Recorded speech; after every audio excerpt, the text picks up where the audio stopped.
Close your eyes, feel the weight of your body settle. Let the present moment fade away. Now, step backward through time. Not years, not centuries, but thousands of years. Keep going. Further, deeper into the past. Millions of years dissolve like mist. You are standing somewhere you have never been, somewhere no modern human has stood in living memory. Open your eyes. You are on the shore of an ancient sea. The air is warm, it is thick, it tastes of salt and iron. The sky above you is not the blue you know. It is a paler, haze-filled expanse. The sun burns with a fierce intensity. There are no birds, no familiar cries of gulls. The silence is profound. It is broken only by the rhythmic lapping of water against rock. But this water is different. It hides secrets. Dark secrets. You are standing in the Devonian period. The time is roughly 380 million years ago. The world is unrecognizable. The continents you know are gone. They are mashed together. They form two colossal landmasses, Gondwana to the south, Euramerica to the north. Between them lies a vast tropical ocean, the Reich Ocean. It is warm. The water temperature hovers near 30 degrees Celsius. It is a greenhouse world. There is no ice at the poles. Sea levels are high. They are perhaps 200 meters higher than today. Much of the land is flooded. Shallow, warm seas cover continents like blankets. Look at the water. It is teeming with life, but not life as you know it. These are not the fish of your aquariums. These are armored tanks. They are monsters. This is the age of fish. But these fish have teeth. They have plates of bone. They have jaws that snap with the force of a hydraulic press. Evolution is experimenting. It is pushing limits. It is creating the first true giants. The water is murky. Visibility is low. Plankton blooms turn the sea a verdant green. Shadows move in the deep. Something large is rising. A shape materializes. It is massive. It is the size of a school bus. It is Dunkleosteus, the apex predator, the king of this realm. It has no teeth. Instead, it has self-sharpening bony plates. They slice like guillotines. Its bite force is estimated at 740 kilograms per square centimeter. That rivals the Tyrannosaurus rex. But this creature swims. It rules the dark. You watch from the safety of the shore. The Dunkleosteus breaches. Water cascades off its armored head. It snaps its jaws. The sound is a crack of thunder. A smaller fish vanishes, bisected, gone. The giant sinks back into the gloom. Ripples spread outward. They touch the shore at your feet. You realize something unsettling. You are small here. You are soft. In this ocean, armor is the only currency. Survival is a daily war. This is a world of violence, a world of eating or being eaten. The Devonian Seas are an arms race. Predators get bigger, prey gets harder, shells thicken, spines lengthen, speed increases. It is a biological Cold War turned hot. Every adaptation is a weapon. Every mutation is a shield. The stakes are absolute. Extinction is the penalty for failure. Walk along the shoreline. The sand is coarse, it is red. The first forests are growing inland. Archaeopteris trees rise like columns. They are the first true trees. They reach 30 meters into the sky. Their roots break rock. They create the first deep soils. They change the chemistry of the planet. They pump oxygen. They suck down carbon dioxide. The atmosphere is shifting. The world is breathing. But the real drama is underwater. Imagine the night falling. The haze turns purple. The stars emerge. They are familiar, yet wrong. The constellations are skewed. The moon is closer. It looms large and pale. It pulls the tides with greater force. The ocean heaves. The intertidal zone is a battlefield. Creatures scuttle. Eurypterids, sea scorpions crawl in the shallows. They are hunters too. Some are 2 meters long. They have pincers. They wait. They watch. The Devonian is a turning point. It is a crucible. life is making a choice. Stay in the water or brave the land. The water is crowded, it is dangerous, the land is empty, it is silent. A few brave pioneers are venturing out. Tiktaalik pulls itself onto a mudflat. It does not know it is making history. It just wants to breathe. It wants to escape the monsters in the deep. But the monsters are everywhere. The ocean is a slaughterhouse. It is a place of constant churn. Species rise, they dominate, they fall. The fossil record tells the story. It is written in stone. It is a story of teeth, of armor, of bones crushed and scattered. It is a story of the most violent oceans Earth has ever known. Why was it so violent? What drove this explosion of aggression? Was it the heat, the oxygen, the geography? Or was it something inevitable? A stage life had to pass through, a trial by fire, or rather, a trial by water. The Devonian lasted 60 million years, from 419 to 359 million years ago. That is a vast stretch of time. Empires of life rose and fell. The placoderms ruled, then they vanished. The sharks began their ascent. The bony fish multiplied. The reefs grew. They were massive. The Great Barrier Reef of today is a dwarf compared to Devonian reefs. They stretched for thousands of kilometers. They were built by sponges and corals. They were cities of stone. And they were hunting grounds. Swim through these ancient reefs in your mind. The water is warm. The light filters down. Colors are muted. Reds and oranges disappear first. Blue dominates. Shoals of small fish dart. They are nervous. They have reason to be. Danger can come from any direction. From above, from below, from the crevices in the reef. Camouflage is not enough. Speed is not enough. You need armor. You need weapons.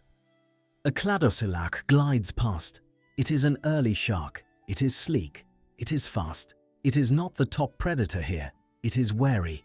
It watches the shadows. It knows the Dunkleosteus is near. It knows the Tiktaalik is feeding. This is a hierarchy of terror. There is always a bigger fish, always a stronger jaw, always a faster strike. The Devonian is often called the age of fish, but it should be called the age of the kill. The level of predation was unprecedented. It shaped the future of all vertebrates. It shaped us, our jaws, our teeth, our spines. They were forged in this violence. We are the children of survivors. We carry the legacy of this war in our bodies. Feel the ancient sun on your face. Hear the lap of the primordial wave. You are witnessing a critical moment. A moment when life got serious, when the rules of the game changed. No longer was it enough to just filter feed. No longer was it enough to drift. You had to hunt. You had to fight. You had to win. The Devonian Seas were a forge. They hammered out the designs of modern life, but the cost was high. The violence was extreme. It was a time of beauty and brutality, a time of creation and destruction. And it is a time that calls to us. It whispers from the deep time. It asks us to remember, to understand. So stand on that shore. Look out at that vast, dangerous ocean. Feel the pull of the tides. The pull of history. You are about to dive in. You are about to explore the depths. You are about to meet the monsters. Are you ready? Why was this specific era, this 60 million year window, the most violent epoch in the history of our oceans? If you enjoy journeys like this one, consider subscribing. There's much more waiting for you. To understand the Devonian, we must first understand how we know what we know. The story of this period was pieced together not by time travelers, but by geologists and paleontologists who learned to read the language of stone. The rocks of the Devonian speak of a world that is both alien and foundational to our own. The name Devonian itself hails from the county of Devon in England. It was here in the 1830s that two pioneering geologists, Roderick Murchison and Adam Sedgwick, identified a distinct layer of rock. They found that these rocks contained fossils different from the Silurian period below and the Carboniferous period above. It was a controversial claim at the time. The scientific community was hesitant to accept a new system. This became known as the Great Devonian Controversy. But the evidence was undeniable. The fossils spoke of a unique chapter in Earth's history. Murchison and Sedgwick mapped the strata. They found distinctive red sandstones. These old red sandstone formations are iconic. They speak of a world where continents were eroding, dumping vast quantities of iron-rich sand into rivers and lakes. These sediments hardened into rock, trapping the remains of the creatures that lived and died in those waters.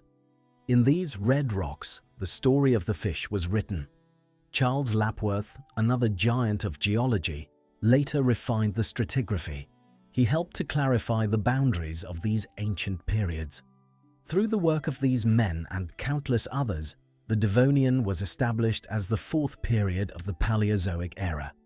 It spans from approximately 419.2 million years ago to 358.9 million years ago. That is a duration of roughly 60.3 million years. To put that in perspective, the entirety of human history, from the first stone tools to the present day, is roughly 3 million years. The Devonian lasted 20 times as long. The scientific evidence for the Devonian's violence comes primarily from the fossils themselves. Paleontologists examined the fossilized remains of placoderms, sharks, and lobe-finned fish. They look at the trauma on the bones. They find bite marks, healed fractures, punctures that match the teeth of known predators.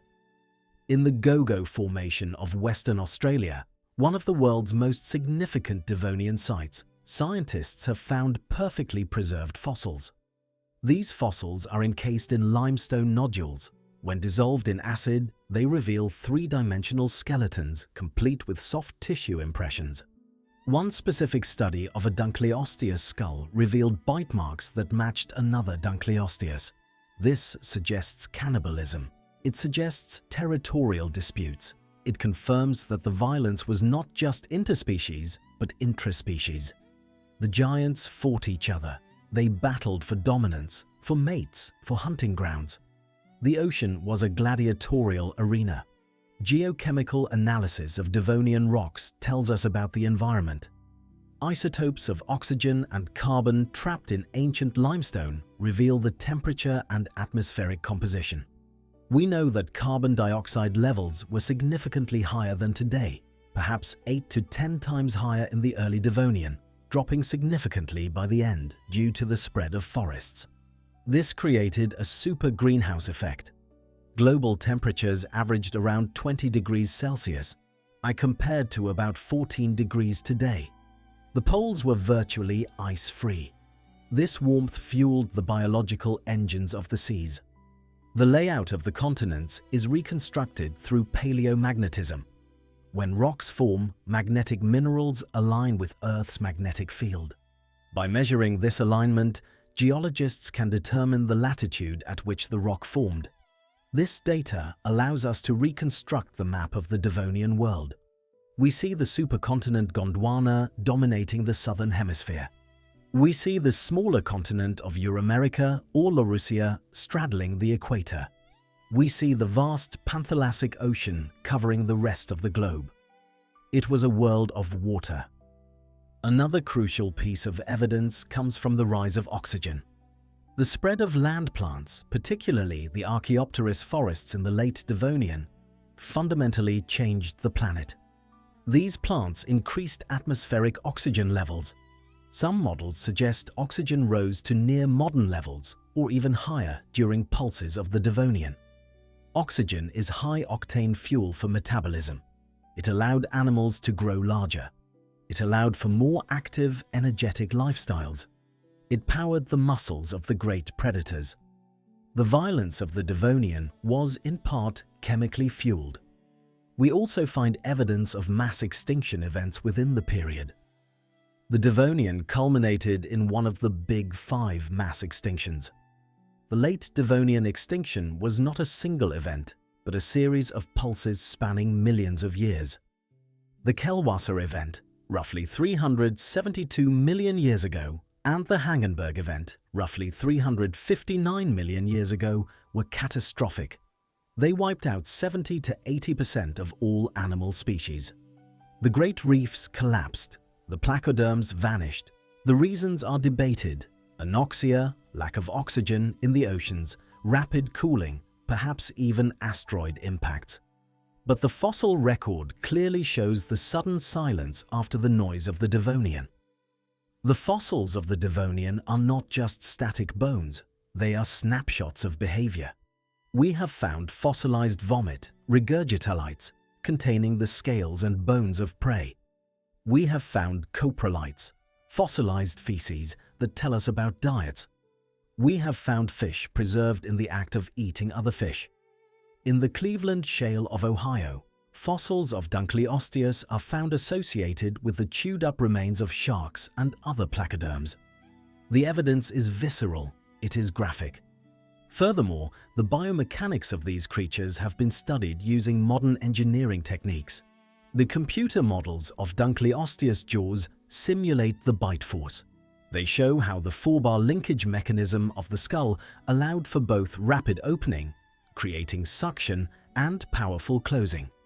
This dual ability, speed and power, made them terrifyingly effective. They could suck in prey and then crush it in milliseconds. Science brings the monster to life. It moves from a static rock to a living, breathing, biting machine. The study of the Devonian is also the study of our own origins. It was during this time that the Sarcopterygians, the lobe-finned fish, began to diversify. One lineage of these fish evolved strong, fleshy fins supported by bones. These bones, the humerus, radius, ulna, are the same bones in your arm. These fish, like Tiktaalik, Eusthenopteron, and Panderichthys, represent the transition from water to land. They are the tetrapodomorphs. They lived in the shallows, navigating the weed-choked margins of the violent seas. Their evolution was driven by the need to escape, to exploit new niches, to survive the pressure cooker of the ocean. Paleontologist Jennifer Clack made groundbreaking discoveries in Greenland, finding fossils of Acanthostega and Ichthyostega. These were early tetrapods with fingers and toes, yet they still had gills and tails for swimming. They blur the line between fish and amphibian. They show that legs evolved in the water, not on land. Perhaps they were used to navigate through dense vegetation or to ambush prey in the shallows. The science shows a gradual, messy, experimental transition. Evolution was improvising. The Devonian also saw the rise of the ammonoids, coiled cephalopods related to modern squid and nautilus. Their fossils are index fossils, so common and widespread that they are used to date rock layers. Their rapid evolution and diversification tell us about the complexity of the food webs. They were prey for the sharks and placoderms.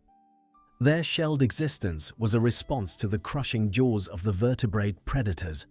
It is a period defined by the rise of nekton, animals that can swim actively against the current. Before the Devonian, much of sea life was benthic, bottom-dwelling, or planktonic, drifting. The Devonian saw the water column fill with active swimmers. This three-dimensional expansion of the battlefield added a new layer of complexity to marine ecosystems.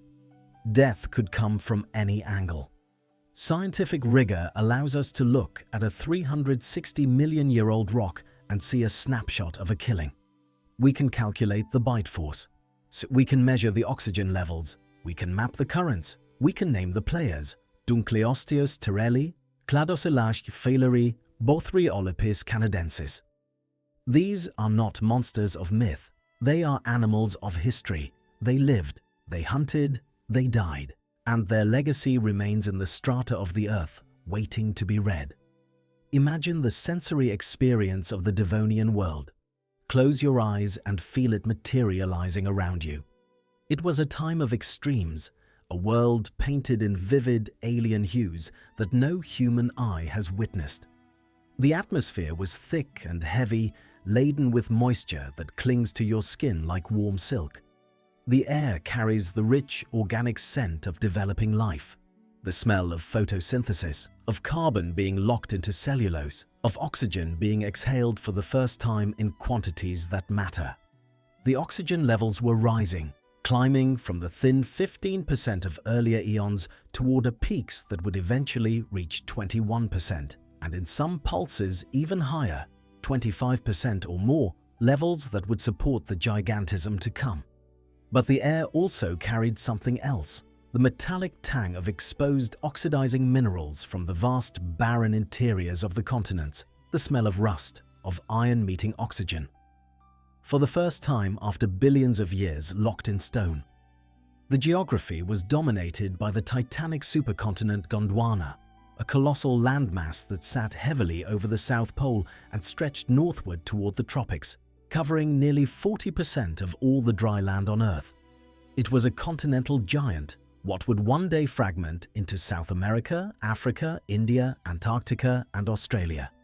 But in the Devonian, it was whole, a unified block of ancient rock, its interior a vast, lifeless desert, wind-scoured and silent. To the north lay the continent of Euramerica, also called Laurasia, formed by the slow-motion collision of Laurentia, ancestral North America, and Baltica, ancestral Northern Europe. This collision raised the Caledonian Mountains, a range as majestic and towering as the modern Himalayas, their peaks reaching perhaps 6,000 to 7,000 meters into the hazy Devonian sky. These mountains were raw and jagged, devoid of the softening green of grass. Grass would not evolve for another 300 million years, constantly eroding under the relentless assault of wind and rain. Red rivers, thick as blood, choked with iron oxide sediment, bled from these highlands into the surrounding seas, destaining the coastal waters the color of rust for hundreds of kilometers offshore. Between these landmasses lay the Reich Ocean, a narrowing seaway that was closing as the continents converged, a cauldron of biodiversity squeezed into an ever-tightening vice, and surrounding it all was the Paleontologic Ocean, a global super-ocean that covered nearly 70% of the planet's surface, an expanse so vast that a ship, had ships existed, could sail for months and see nothing but water and sky. Its depths were anoxic and still, dead zones where nothing lived except sulfur metabolizing bacteria. But its surface waters and continental shelves were vibrant, chaotic, and dangerous. The sea surface temperatures in the tropics averaged a bathtub-warm 30 degrees Celsius. In some shallow embayments, protected from currents, the water reached 35 degrees, nearly body temperature, warm enough that fish could cruise with minimal metabolic cost. This heat was the engine of the ecosystem, driving metabolic rates higher, accelerating growth, fueling the relentless activity of the hunters and the hunted. The salinity was different too. With higher sea levels and more extensive shallow seas, the ocean was slightly less salty than today, perhaps 32 parts per thousand instead of our modern 35. The water tasted softer, less bitter on the tongue. The pH was higher, more alkaline, saturated with dissolved calcium carbonate, making it easier for organisms to build shells and armor. The ocean was a solution primed for construction, a liquid quarry waiting to be sculpted. Let us descend into these waters now. Take a breath, your last breath of modern air, and slip beneath the surface. Now the first thing you notice is the light. In the shallows, perhaps 5 to 10 meters deep, the sunlight penetrates the murky, nutrient-rich water, casting dancing patterns of gold and green on the sea floor. The water is not clear. It has the opacity of diluted milk, thick with phytoplankton, with suspended sediment washed in from the red rivers. Visibility is perhaps 10 meters on a good day, less in the estuaries. The color palette is muted. Greens and browns dominate, with occasional flashes of silver as fish dart through the haze. The bottom is not bare sand, it is a carpet of life, a living mosaic.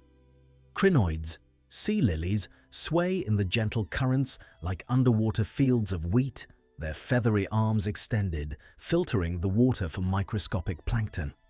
There are hundreds of species of crinoids in the Devonian, with their stems rooted to the seabed, their crowns reaching upward, creating a forest of filters. Brachiopods, shelled animals resembling clams but belonging to an entirely different phylum, carpet the seabed in the millions, their shells snapping shut at the slightest vibration. The shadow of a fish, the pressure wave of a swimming predator. Each brachiopod is a tiny fortress, a calcified bunker. They come in every size, from thumbnail small to dinner plate wide, their shells ribbed, spined, textured like medieval armor. Rising from this living floor are the reefs.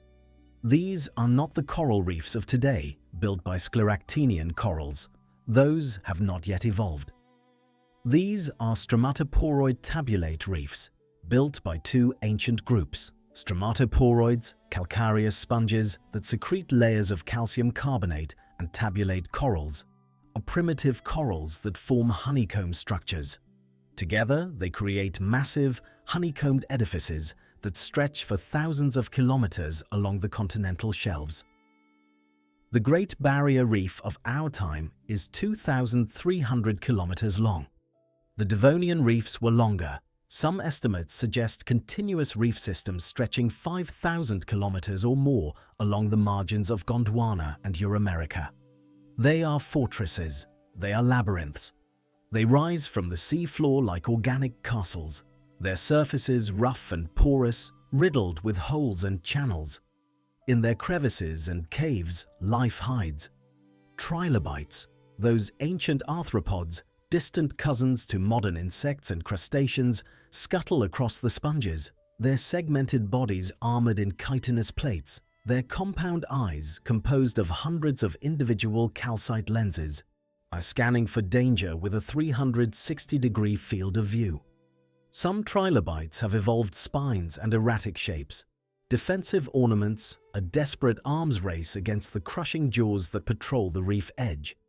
They are living fossils, holdovers from the Cambrian explosion, but their time is running out. The Devonian will see their numbers decline. By the end of the period, most will be gone. The temperature gradient is sharp.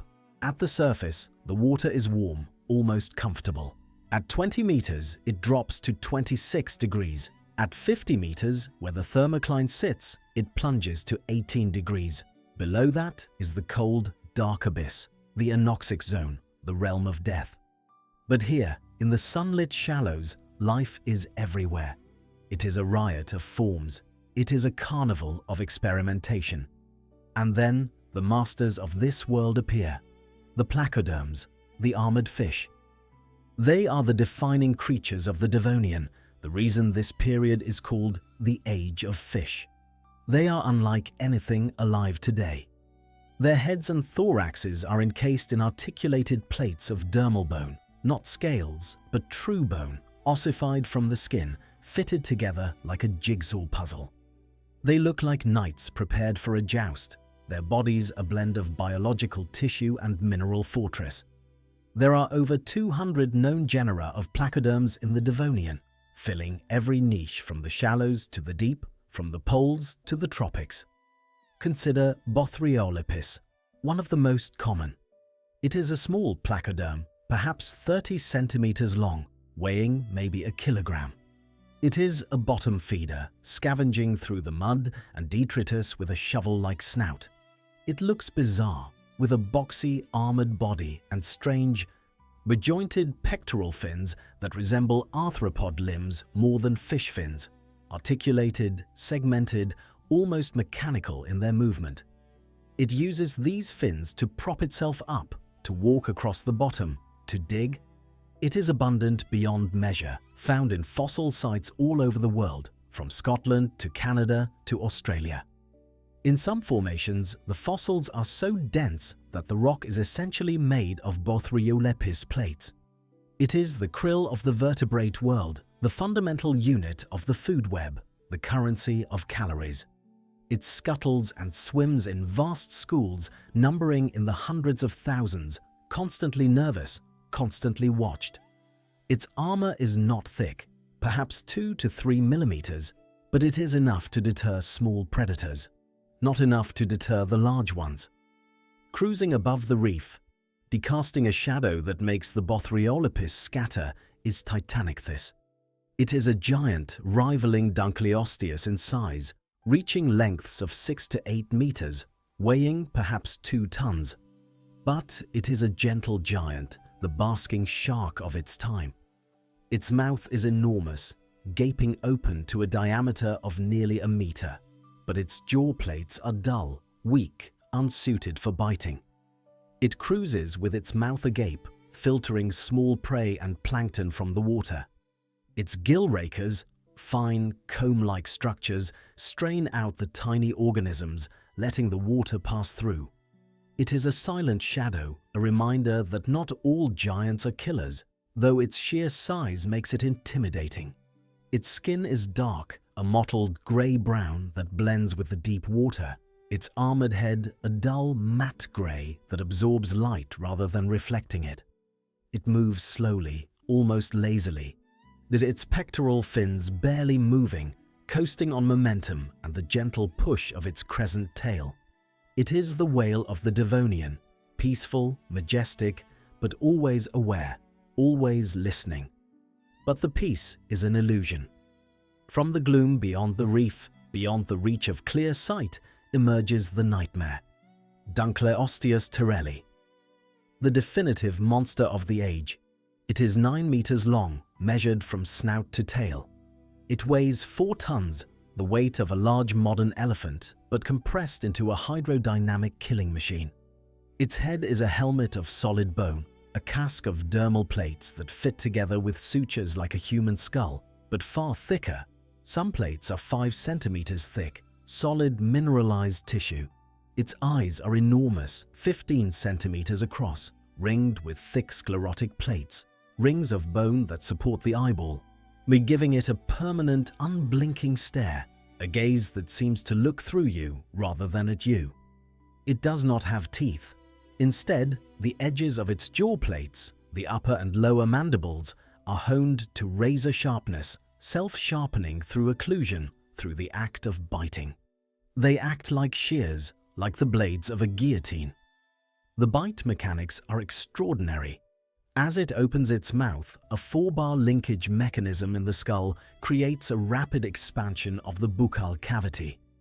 A vacuum is created, a zone of negative pressure that sucks prey in from a distance of up to a meter within 50 to 60 milliseconds, faster than a human eye blink. Then the jaws snap shut. The force is catastrophic.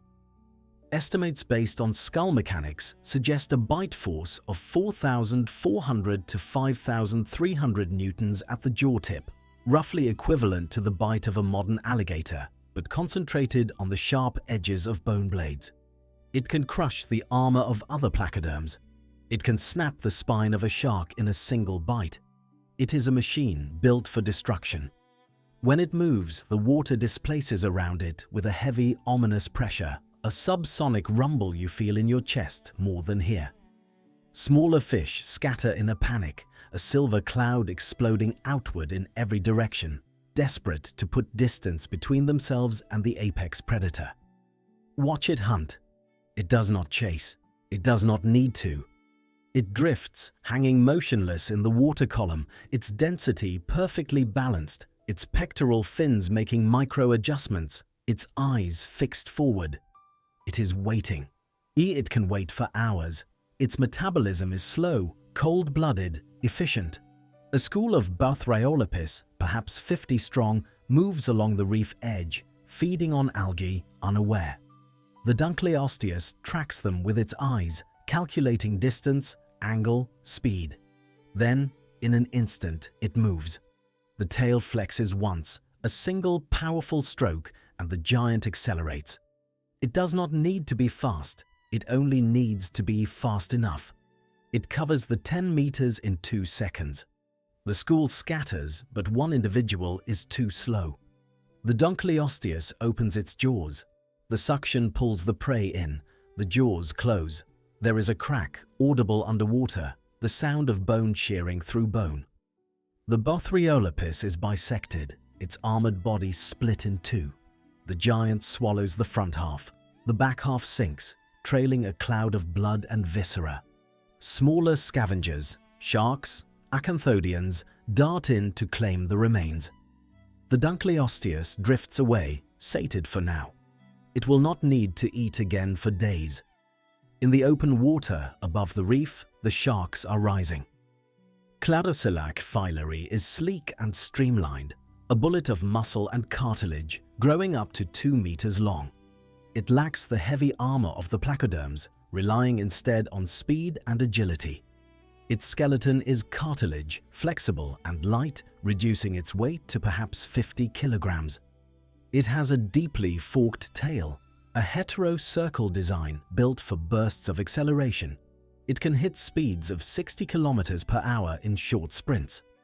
Its teeth are multi-cusped, shaped like tiny tridents, designed for grasping slippery prey and holding on. It is the fighter jet to the Dunkleosteus's flying fortress, fast, maneuverable, and deadly in its own right. It hunts in packs of 5 to 10 individuals, coordinating attacks, harassing larger prey, tearing into schools of smaller fish with surgical precision. It represents the future, a design of cartilage and speed that will eventually outlast the heavy armor of the placoderms, that will survive the extinctions and diversify into the thousands of shark species we know today.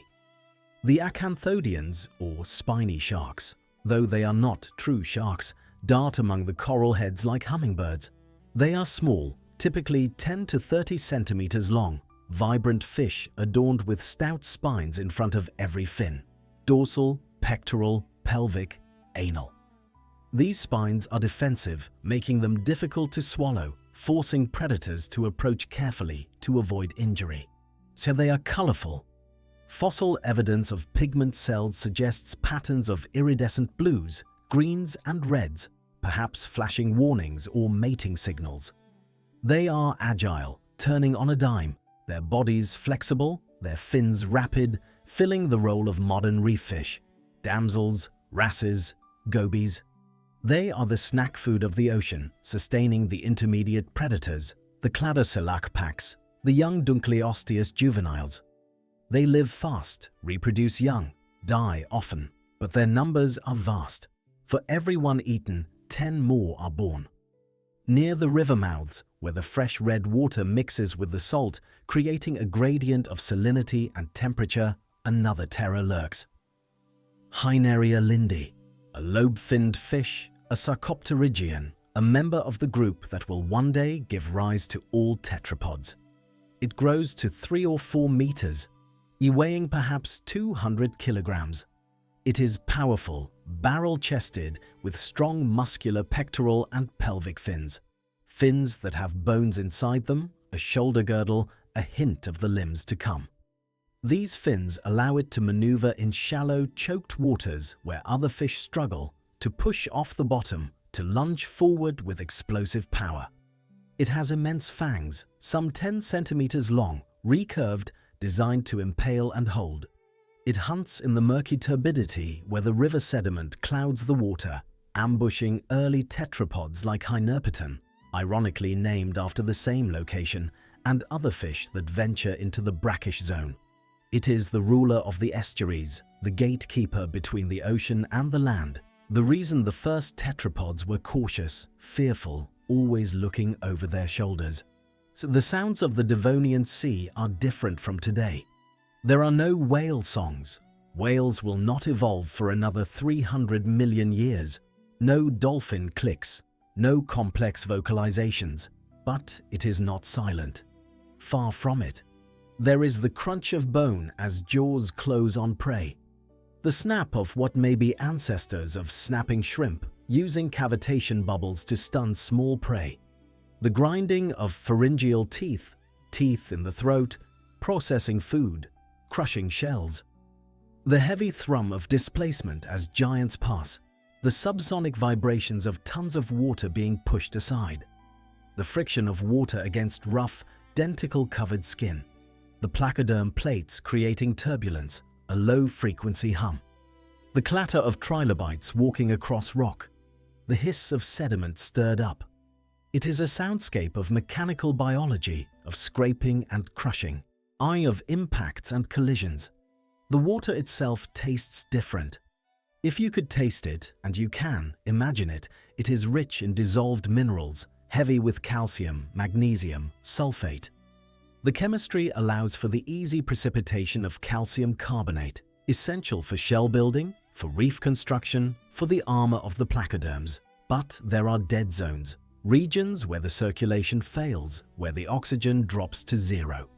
These black zones are graveyards, anoxic basins where hydrogen sulfide bubbles up from bacterial decay. The water there is green-black, foul-smelling, lethal. Nothing lives there except anaerobic bacteria. But these zones serve a purpose. They preserve. Bodies that sink into the anoxia are not scavenged, not decomposed. They are entombed. They become fossils in exquisite detail, soft tissue turned to carbon film, new bones articulated, eyes preserved. They are the reason we know this world so well. The Gogo Formation in Australia, the Cleveland Shale in Ohio. These are the black anoxic tombs of the Devonian. Above the surface, the world is transforming. The first forests of Archaeopteryx cast long shadows across the land. These trees have fern-like leaves and woody trunks reaching 30 meters into the sky, their canopies spreading wide, blocking the sun, creating the first true shade on Earth. Their roots, some extending 5 meters down, break rock, create soil, change the hydrology of continents. They form dense green groves, forests that stretch for hundreds of kilometers along river valleys and coastal plains. The ground beneath them is shaded and cool, covered in a thick litter of decaying plant matter, fallen fronds, shed bark, decomposing wood.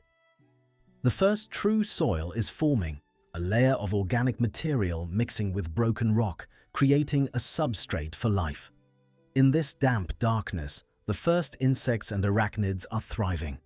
Millipedes, some reaching lengths of 50 centimeters, crawl through the leaf litter, feeding on decay. Centipedes, predatory, hunt them. Early scorpions, some still semi-aquatic, venture onto land, their stingers raised. The silence of the land is broken by the rustle of wind in the fronds, the creak of wood and the chitter of arthropods, the scrape of chitin on chitin, the rustle of legs on leaves. There is no birdsong. Birds will not exist for another 200 million years. No mammal calls. Mammals are 100 million years away. Just the wind and the insects and the creaking of the ancient trees. The days are shorter than today, about 21.8 hours long, the result of the moon's tidal braking slowing the Earth's rotation at a rate of about 2 milliseconds per century. The year is longer, about 400 days, more rotations of the Earth for each orbit around the Sun.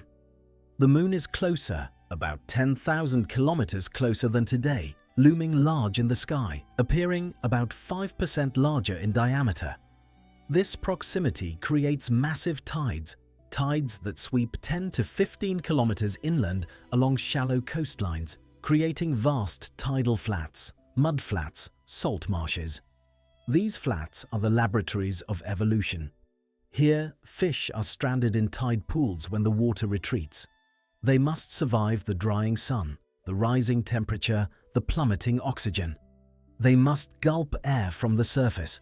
They must push themselves back to the water using their fins. This daily struggle, repeated millions of times over millions of years, drives the evolution of lungs and limbs, of air breathing and terrestrial locomotion. Imagine standing on a coastal bluff, your feet planted on red sandstone that is still forming, looking out over the Reich Ocean. To the horizon, the sea is a sheet of metallic blue, hazy with water vapor. Storm clouds gather, towering cumulonimbus thunderheads fed by the warm ocean, rising 15 kilometers into the sky, their tops flattening against the stratosphere. The rain that falls is warm and heavy, not a gentle drizzle but a deluge, drops the size of marbles hammering the sea surface, raising a mist of spray.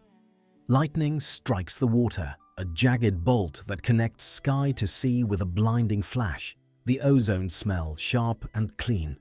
Thunder rolls across a world that has no one to name it, or to measure it, to fear it. In the flash of lightning, lasting only a fraction of a second, you see the silhouette of a Dunkleosteus breaching, its massive body rising half out of the water, a dark monolith against the grey sky, perhaps leaping to dislodge parasites, perhaps in some ancient ritual of dominance. It crashes back down with a sound like a falling tree, sending a plume of spray 10 meters into the air, creating waves that ripple outward, reaching the shore minutes later. This world is lush, it is vibrant, it is saturated with life, but it is fundamentally hostile. The energy flow is intense, perhaps 10 times the biomass per cubic kilometer compared to the early Paleozoic. The biomass is enormous. The oceans are thick with life, a biological soup. Where the competition is fierce, every organism is in competition with every other for space, for food, for survival.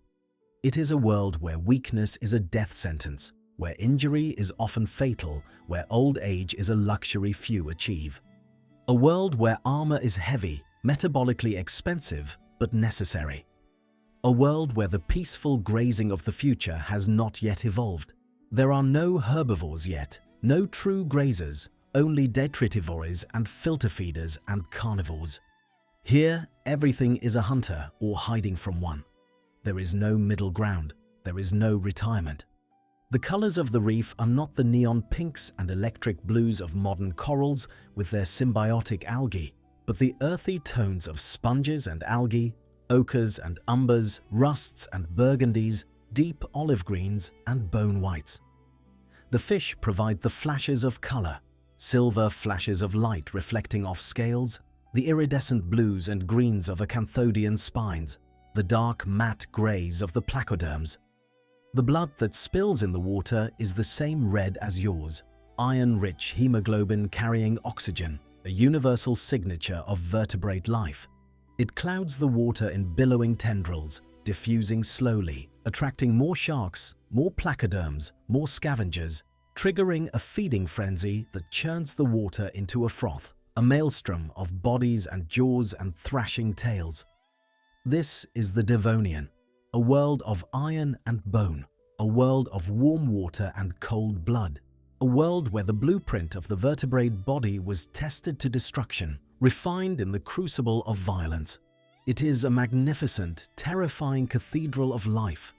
Its architecture built on a foundation of violence, its beauty inseparable from its brutality. It is a world that is gone, but not forgotten. It lives on in the rocks, in the fossils, in the genetic code of every fish, every amphibian, every reptile, every bird, every mammal, every human. We are Devonian. We carry it within us. The ocean is in our blood.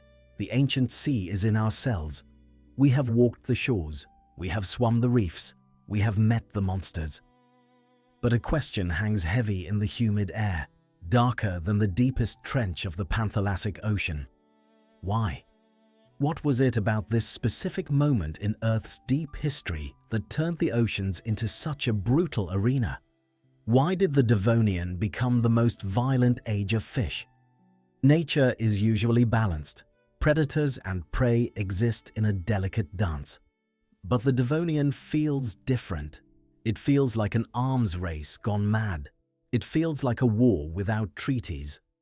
Was this violence a flaw in the system, or was it the system working exactly as intended but at maximum capacity? What engine was driving this relentless escalation of armor and teeth? Consider the placoderms.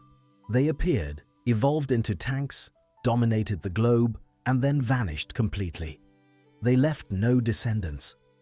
Why did evolution invest so heavily in such a specific, energy-expensive design, heavy bone armor and self-sharpening shears, only to discard it entirely?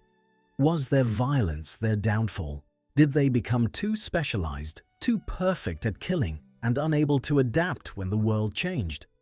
And what of the connection between the land and the sea? As the forests grew and the roots broke the rock, and they washed nutrients into the ocean, did the greening of the land poison the sea? Did the influx of nutrients cause massive algae blooms that sucked the oxygen from the water, forcing fish into smaller and smaller habitable zones, condensing the violence into a pressure cooker of survival? Did the trees, in their silent conquest of the continents, inadvertently spark the wars in the deep? We look at the Dunkleosteus and we see a monster. But perhaps we should see a desperate solution to a desperate problem. In a world where everyone is armored, the only way to eat is to become a hydraulic crusher. In a world where every shadow holds a predator, the only defense is to become an unbiteable fortress. The violence was not cruelty, it was necessity. It was the only mathematical solution to the equation of survival in the Devonian Seas. This is the pivot point of our journey. We move from observation to interrogation. We stop just watching the sharks and the placoderms, and we start asking what forces pushed them to these extremes. Because the violence of the Devonian is not just a story of the past, it is a lesson in the dynamics of life. It shows us what happens when the brakes are taken off evolution. It shows us the terrifying potential of biology when resources are abundant and competition is unchecked. So, as we drift deeper into this ancient dream, let us carry these questions with us. What broke the placoderms? Why did the sharks survive? And was this violent crucible necessary to forge the lineage that would eventually crawl onto land and look up at the stars? Was the pain of the Devonian the price of our own existence? But here is where the story gets truly strange. You might assume that with such formidable armor and devastating weaponry, the placoderms like Dunkleosteus were invincible, the rulers of an eternal empire. But the fossil record reveals a shocking twist, a secret buried in the bone. Despite their dominance, despite their global spread, despite their terrified prey, the placoderms were living on borrowed time. They were evolving themselves into a corner. Recent studies on the biomechanics of their jaws suggest that while they were powerful, they were also structurally limited. They could crush, yes, but they couldn't chew. They couldn't process complex food. They were smash-and-grab predators. Meanwhile, in the shadows of the reef, the smaller, softer sharks and bony fish were developing something far more dangerous than armor: versatility. They were evolving jaws that could protrude, teeth that could be replaced endlessly, fins that allowed for complex maneuvering. They were trading brute force for tactical adaptability. The strange truth is that the violent traits of the Devonian giants, the heavy plates, the rigid bodies, were actually their greatest weakness. They were built for a specific type of war, and when the rules of engagement changed, they couldn't pivot. The ultimate weapons of the Devonian became the ultimate liabilities. And stranger still, inside the fossilized bodies of some placoderms, scientists have found embryos. They didn't lay eggs like most fish. They gave birth to live young. They practiced internal fertilization. This implies complex mating behaviors. It implies care. In the midst of the most violent ocean in history, with the most fearsome monsters, were also the first to develop the intimacy of internal reproduction. The butchers were also mothers. If this story is carrying you somewhere peaceful, feel free to close your eyes. The narration will guide you. Let us now descend into the spiral of time, tracing the chain reactions that defined this epoch. We start with a single, seemingly innocuous change: the rise of the roots. The plants on land, the Archaeopteryx and their kin, began to dig deep. And so, the chemistry of the planet began to shift. The roots broke down the rocks, releasing calcium, magnesium, and phosphorus. The rain washed these nutrients into the rivers, and the rivers carried them to the sea. Picture this transformation in slow motion. Before the Devonian, the land was bare rock and moss. There were no deep roots. Rain fell on the stone and ran off quickly, carrying little nutrition. But when the first true trees appeared, Archaeopteris, reaching 30 meters tall with root systems extending 5 meters down, everything changed. These roots secreted acids. They cracked the bedrock. They excavated minerals that had been locked away for billions of years. Each rainstorm became a delivery system, washing dissolved phosphates and nitrates downriver in concentrations the ocean had never experienced before. This would mean a sudden, massive injection of fertilizer into the coastal oceans. The plankton populations exploded. Within decades, a blink in geological time, the base of the food chain swelled to unprecedented proportions. The water turned green with phytoplankton, then brown with diatoms, then red with dinoflagellates. The blooms were so dense that sunlight penetrated only a few meters. This created a buffet for the filter feeders. The tabulate corals grew faster, their polyps extending, capturing the nutrient rain. The sponges multiplied, their larvae settling in vast carpets across the sea floor. The biomass of the oceans skyrocketed. Measurements of carbon isotopes in Devonian rocks suggest primary productivity may have increased by 200 to 300% compared to earlier periods. With so much food available, animals could afford to get big. Energy was cheap, growth was rapid, the ecosystem was supercharged. Imagine standing on the mudflats of a Devonian river delta. The water is the color of chocolate milk, thick with sediment and dissolved organics. The smell is overwhelming, the sulfurous reek of decay mixed with the fresh scent of broken stone. Where this river meets the sea, the boundary is visible, a sharp line where brown meets murky green. And in that mixing zone, life explodes. Small fish swarm in clouds so dense they obscure the bottom. Trilobites march in formations. Brachiopods open and close like mechanical flowers. This is the engine of the Devonian food web, and it is running at maximum capacity. Over the next 10 million years, this abundance triggered the arms race. As the prey grew more numerous, the predators grew larger to harvest them. As the predators grew larger, the prey evolved thicker armor. It was a feedback loop, a biological inflation. The placoderms, with their bony plates, were perfectly positioned to exploit this. They could grow heavy because the food was plentiful enough to support their metabolic costs. They didn't need to be efficient swimmers if the ocean was a superfood. A Dunkleosteus could afford to be a 4-ton armored tank because there were enough Bothriolopis schools to fuel that mass. Consider the energy math. A modern great white shark at 2 tons needs to consume roughly 11 tons of food per year. A Dunkleosteus at 4 tons with a cold-blooded metabolism would need perhaps 6 to 8 tons annually. In the nutrient-rich Devonian Seas, that was easily achievable. The water was a conveyor belt of calories. This allowed for inefficient designs, heavy armor, slow cruising speeds, high resting metabolic costs. Evolution was indulging in luxury because the budget was enormous. But the spiral twists. The same nutrient influx that fed the ocean also began to choke it. The massive algae blooms, fueled by the phosphorus washing off the land at an estimated rate of 10 to 15 times higher than pre-forest levels, eventually died. As they sank to the bottom and decomposed, the bacteria consuming them used up the oxygen in the water. This created vast zones of anoxia, dead zones, thousands of kilometers across. The deep ocean became toxic, saturated with hydrogen sulfide. The black shales of the Devonian, found globally, are the record of this suffocation.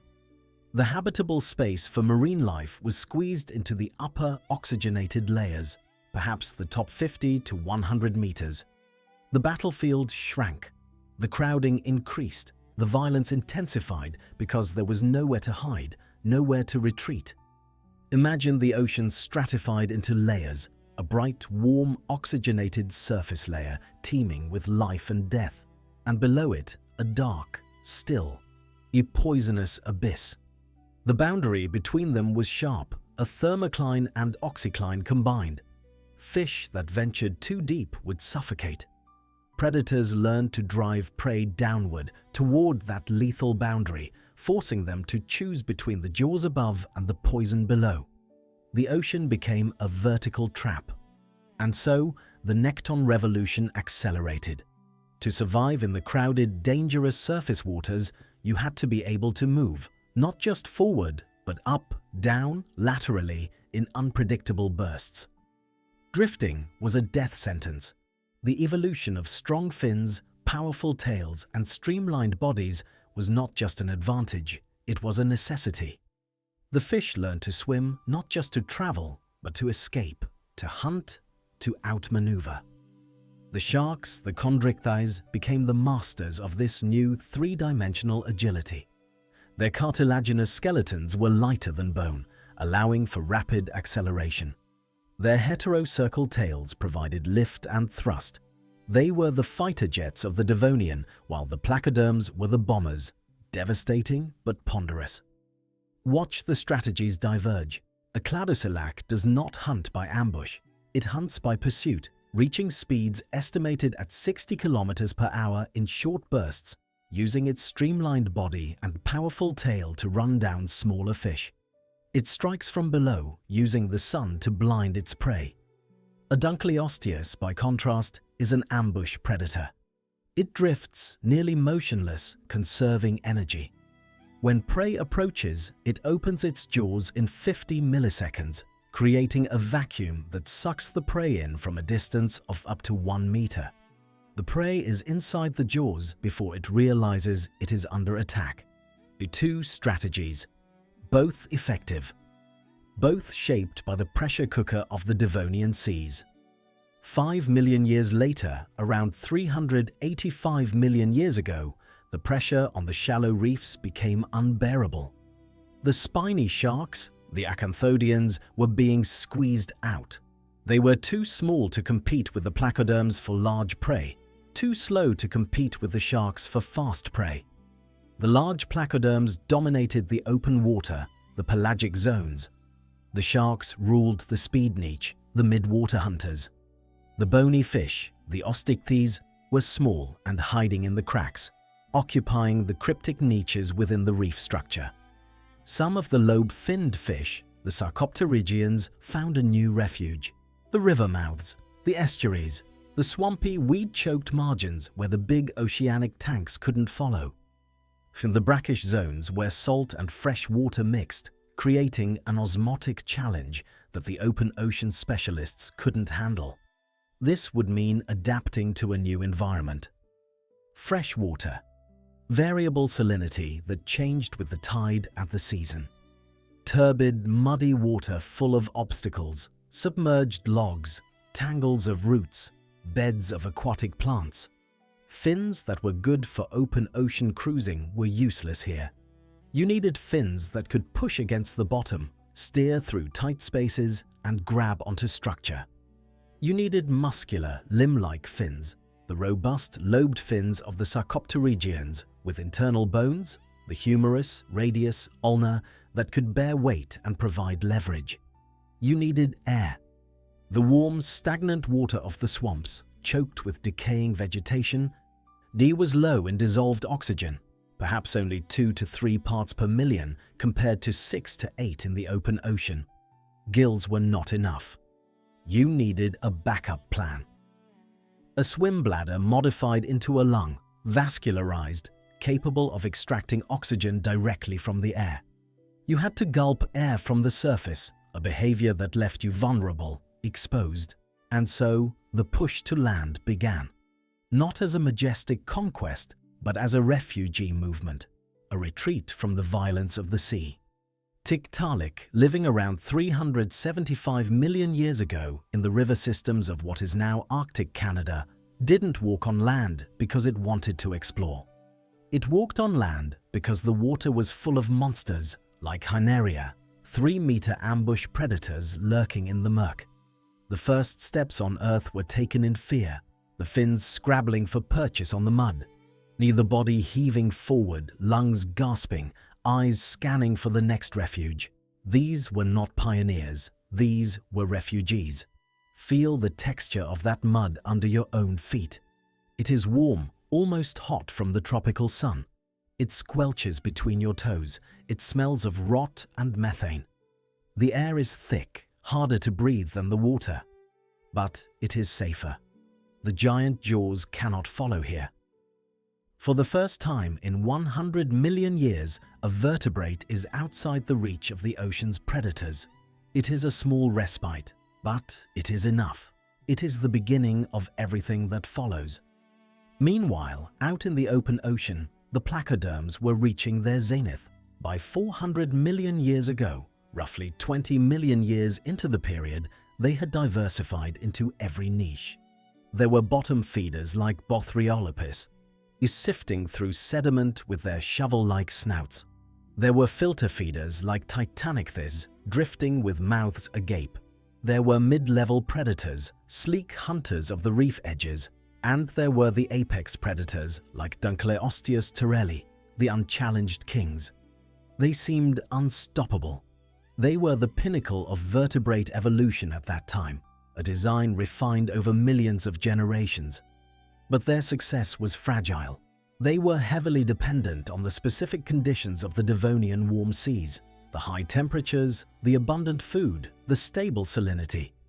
Consider what was happening on land during this peak. The forests were expanding. Archaeopteris groves covered entire continents.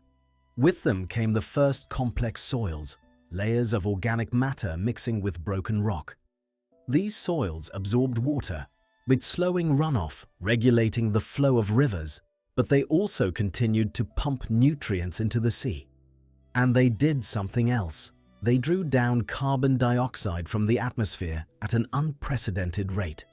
Photosynthesis pulled CO2 in. The carbon was locked into wood, into leaves, into the bodies of insects. When these organisms died and were buried in swamps, the carbon was removed from the cycle, trapped in what would become coal seams millions of years later. This would mean a slow, inexorable cooling of the planet. CO2 is a greenhouse gas. Less CO2 means less heat retained. Over millions of years, global temperatures began to drop. Not rapidly, perhaps only 2 to 3 degrees Celsius over 10 million years, but enough. Enough to shift the ocean currents, enough to change the distribution of heat.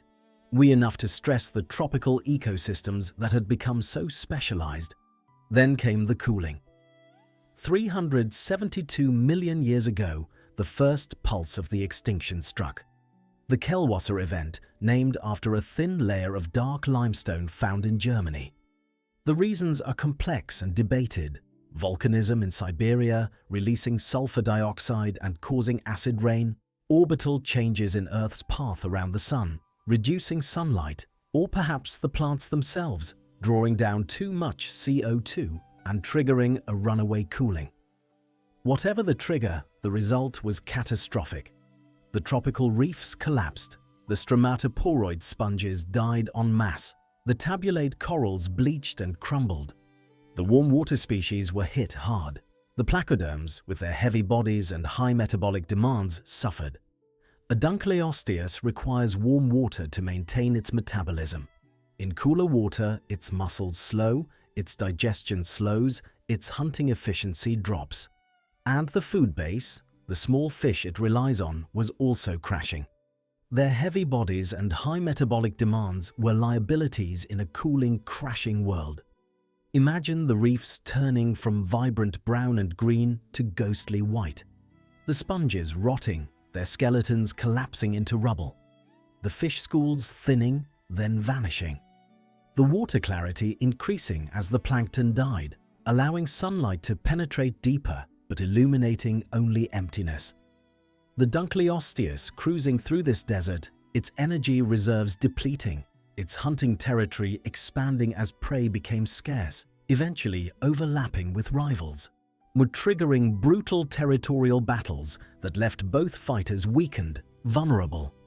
Over the next 13 million years, from 372 to 359 million years ago, the survivors struggled in a depleted world. The ecosystem tried to recover. Some reefs began to rebuild. Some placoderm species held on, downsized, adapted.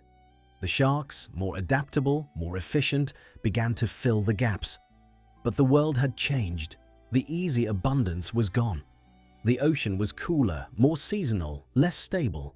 And then the final blow.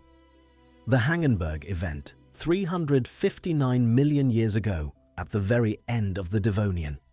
This was the end, the final curtain for the placoderms.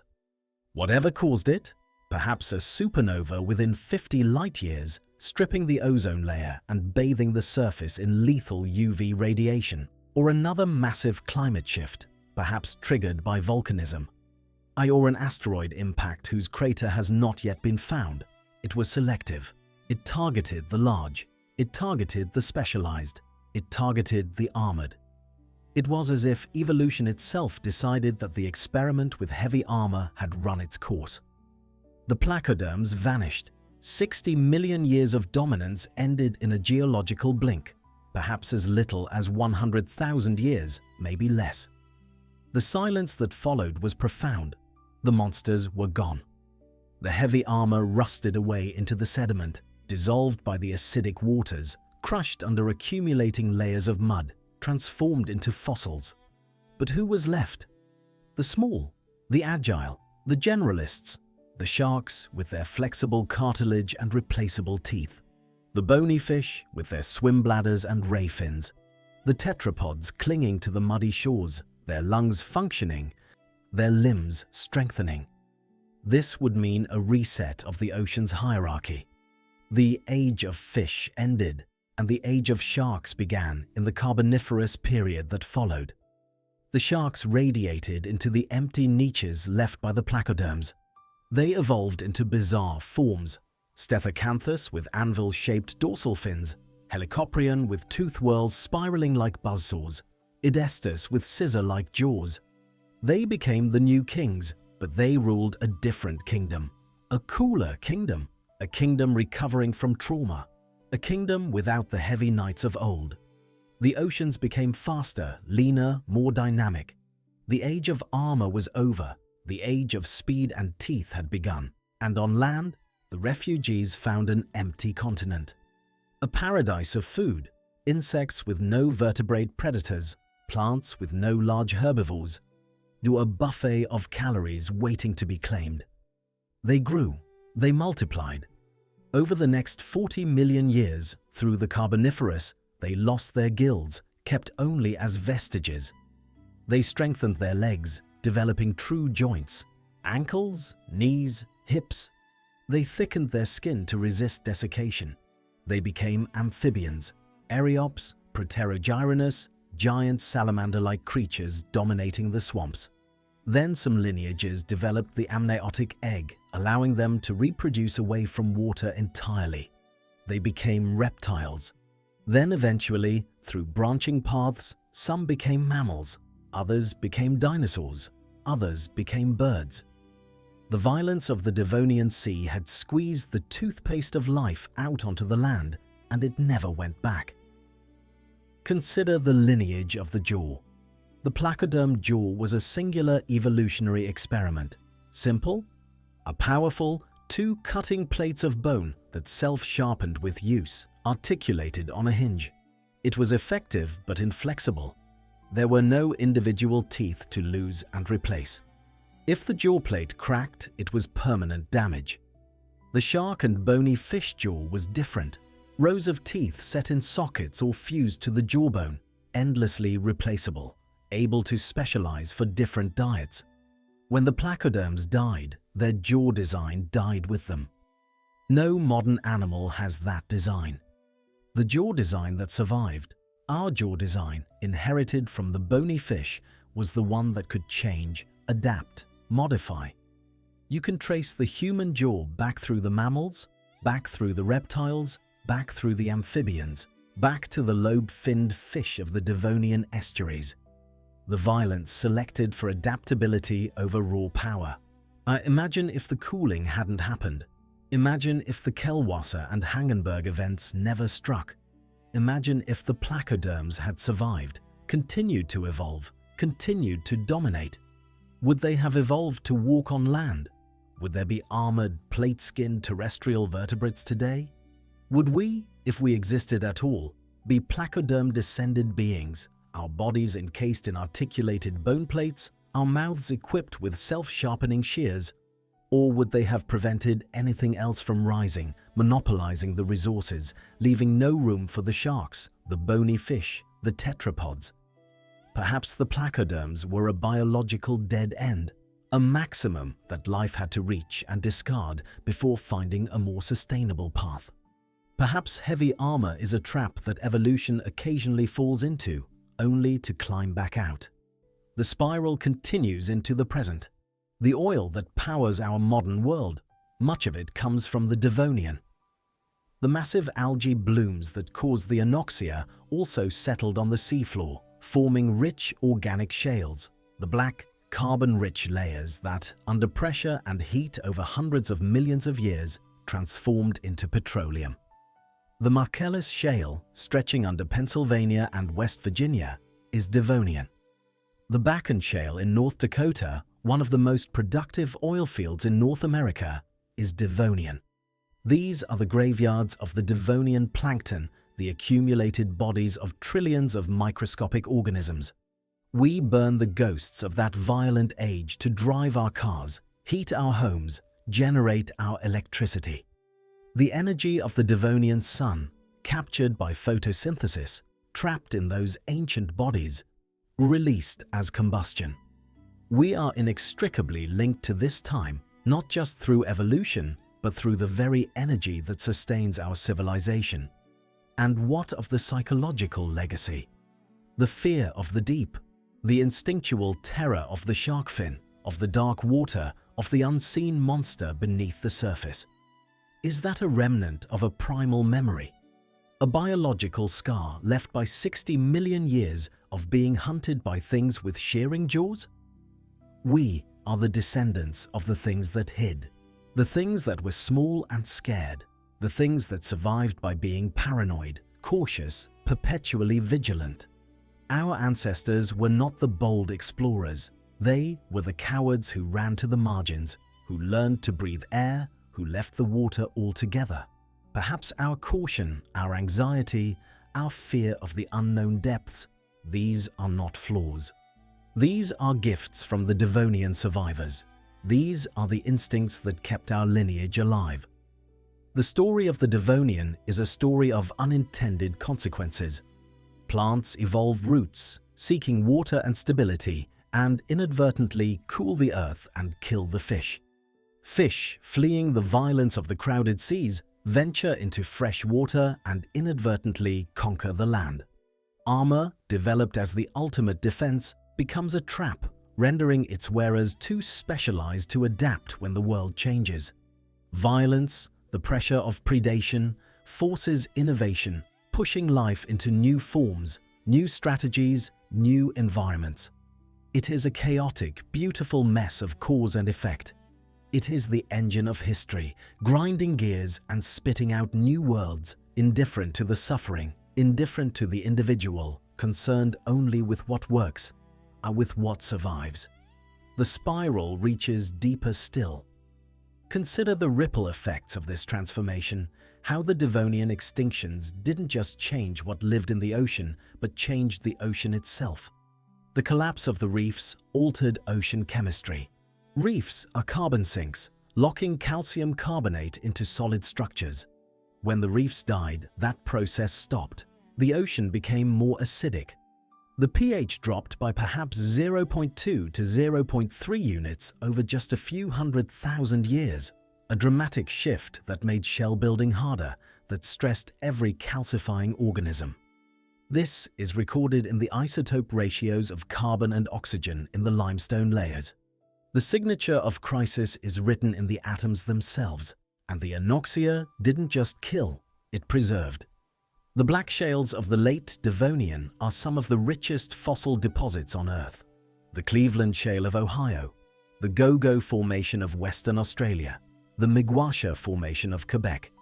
These are windows into the Devonian world, opened by death. The low oxygen conditions prevented scavengers, prevented decay, allowing soft tissues to fossilize. We can see the outlines of muscles, the patterns of scales, the contents of stomachs. We know what these creatures ate in their final meals. We know they were eating each other, always eating each other. Think about the survivors in more detail. The sharks that made it through were not the largest species. They were the medium-sized generalists, the opportunists. Tiktaalik survived initially, but even it would eventually be replaced by more derived forms. The sharks that truly thrived were the ones that could eat almost anything. Dead fish, living fish, invertebrates, whatever was available. Adaptability was the key. The placoderms, locked into their specialized niches, their heavy armor, their specific prey, could not pivot fast enough when the world changed. They were over-engineered for a world that no longer existed. On the other hand, the bony fish, the osteichthyes, were small, numerous, and diverse. They had swim bladders that allowed precise depth control that could be modified into lungs if needed. They had flexible skulls with movable parts, allowing them to develop suction feeding to specialize their jaws rapidly. They were the rats of the Devonian, and like rats, they inherited the earth after the giants fell. By the Carboniferous, they had radiated into thousands of species, filling every freshwater and marine niche, from tiny minnows to large predatory pike-like forms. Let us follow one lineage in particular, the Sarcopterygians, the lobe-finned fish. While most fish were adapting to the open ocean or the reefs, the Sarcopterygians were exploring the margins. Some, like Eusthenopteron, remained fully aquatic but developed stronger fins. Fins with a bony core, a single bone, the humerus, then two bones, radius and ulna, then a fan of smaller bones, carpals. This pattern, 1, 2, many, is the same pattern in your arm, in your hand. It is the fundamental blueprint of the tetrapod limb, invented not for walking, but for pushing through weed-choked water, for propping the body up in shallow streams. Panderichthys, living around 380 million years ago, took this further. It was flattened, its eyes on top of its head like a crocodile. It had a neck, a flexible joint between the skull and the shoulder girdle, something no fish before had possessed. This allowed it to turn its head, to scan for threats without moving its body, to snap sideways at prey. It was still fully aquatic, but it was a fish in name only. It was something new, something in between. And then Tiktaalik, discovered in 2004 on Ellesmere Island in the Canadian Arctic, in rocks dated to 375 million years ago. Tiktaalik had lungs. It had gills, but also lungs. It had fins, but fins with a wrist joint with something approaching fingers. It could do push-ups. It could prop itself up on its front fins and lift its head out of the water. It could crawl. Not well, not far, but enough. Enough to escape a drying pool. Enough to move to a new pool. Enough to rest on a mud bank, gulping air, watching the water for Hyneria. Imagine the life of a Tiktaalik. It hatches from an egg laid in shallow water, perhaps among the roots of primitive plants. The water is warm, stagnant, low in oxygen. It must surface every few minutes to gulp air. As it grows, it becomes more amphibious, spending more time on the mudflats. It hunts small invertebrates, early insects, worms, perhaps small fish. It is clumsy on land, flopping and heaving, but it is safer here. The predators of the ocean cannot follow. It is exploiting a new niche, an empty niche, a world without competition, and in doing so, it is evolving. Each generation that survives is slightly better at breathing air, slightly better at moving on land. Over millions of years, the fins become legs, the fish becomes a tetrapod. By 365 million years ago, true tetrapods had appeared. Acanthostiga, found in Greenland, had 8 digits on its front limbs, 8 on its back, more than the 5 we have today. It had limbs, but it was still primarily aquatic, using them to paddle, to walk along the bottom. Ichthyostega, found in the same deposits, was more terrestrial, with stronger limbs, a more robust spine. It could walk on land, but it probably returned to water to lay eggs, to feed, to escape the heat. It was an amphibian in the truest sense, a creature of two worlds. These early tetrapods were not graceful. They were not fast, but they were unopposed. The land was empty of vertebrate predators. The only threats were the giant millipedes and scorpions, and even those could be avoided. For the first time in the history of complex life, there was a frontier with no gate, no guard, no toll. The violence of the sea had created refugees, and the refugees had found paradise. But evolution does not stop. The Carboniferous period, following the Devonian, would see the land transform. The oxygen levels would spike, reaching 35%, fueling the evolution of giant insects, dragonflies with wingspans of 70 centimeters, millipedes 2 meters long. The tetrapods would grow to match them. Amphibians the size of crocodiles would dominate the swamps. And then the amniotic egg would evolve, a self-contained environment, a portable pool, freeing reptiles from the need to return to water. They would spread into the dry uplands, into deserts, into every corner of the land. They would become dinosaurs. They would become mammals. They would become us. The spiral connects the ancient and the modern in unexpected ways. The Devonian extinctions, by removing the placoderms, allowed the sharks to diversify, and the sharks, by occupying the role of fast, agile predators, influenced the evolution of everything else. Prey fish became faster, more vigilant. They developed schooling behaviors, moving in synchronized formations that confused predators. They developed warning signals, chemical alarms released when one fish was injured, alerting the others. These behaviors, invented in the Devonian, persist today. When you see a school of herring twist and turn as one, you are seeing a dance choreographed 360 million years ago, in the shadow of ancient jaws. And what of intelligence? Did the Devonian select for it? Perhaps. The placoderms, with their simple ambush and crush strategy, did not need complex brains. But the sharks, hunting in 3 dimensions, tracking fast prey, coordinating with pack members, needed more processing power. The shark brain, though small, has distinct regions for smell, for vision, for electroreception. It is a specialized computer optimized for hunting. And the bony fish, with their complex social structures, their territorial displays, their courtship rituals, developed even more sophisticated brains. By the time the first tetrapods crawled onto land, they carried with them brains shaped by the violence of the Devonian Seas, brains wired for vigilance, for pattern recognition, for anticipating danger. Consider also the evolution of vision. In the murky Devonian Seas, vision was challenging. The water was thick with plankton, with sediment. But the predators needed to see. They developed larger eyes, more sensitive eyes. The Dunkleosteus eye, 15 centimeters across, could gather light efficiently, could detect movement in low light. And as prey became faster, they needed better vision too, to spot the predator before it struck. This arms race drove the evolution of the vertebrate eye into the marvel it is today. A lens, a retina with millions of photoreceptors, a brain that processes the image in real time. Your eye, reading these words, is a descendant of eyes that scanned the Devonian Seas for danger. The spiral even touches plate tectonics. The mountain building that created the Caledonides and later the Appalachians was driven by continental collisions, by the slow dance of the tectonic plates. These collisions created highlands, which eroded, which dumped nutrients into the sea, which fed the plankton, and which fed the fish. Geology drove biology, and biology, in turn, influenced geology. The plants breaking down rock, accelerating erosion, changing river systems.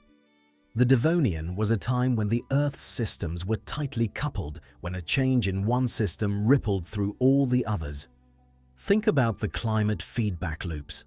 More plants meant more carbon sequestration, meant cooler temperatures, but cooler temperatures meant less evaporation, meant less rain, meant stress on the plants.